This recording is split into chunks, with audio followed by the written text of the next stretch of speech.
কষ্ট করে এখানে এসেছেন দেশের বিভিন্ন জায়গা থেকে এবং আমাদের সম্মানিত করেছেন।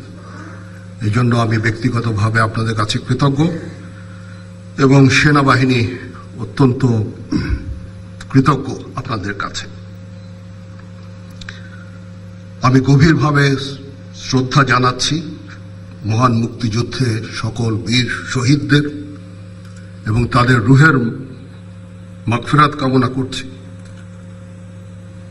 তাছাড়াও বাংলাদেশ সেনাবাহিনীর বহু সেনা সদস্য দেশে এবং বিদেশে আত্মত্যাগ করেছেন, তাদেরকেও আমি স্মরণ করছি এবং তাদের রুহের মাগফিরাত কামনা করছি।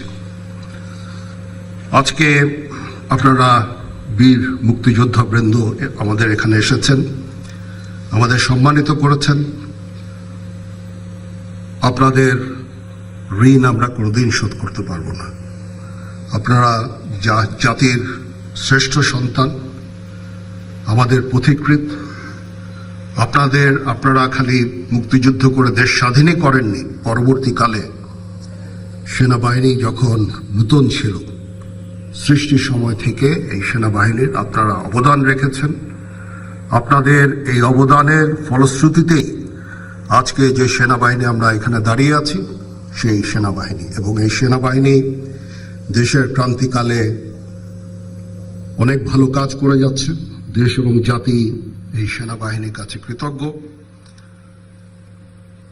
দিনরাত সেনার সদস্যরা পরিশ্রম করে যাচ্ছে দেশের আইন শৃঙ্খলা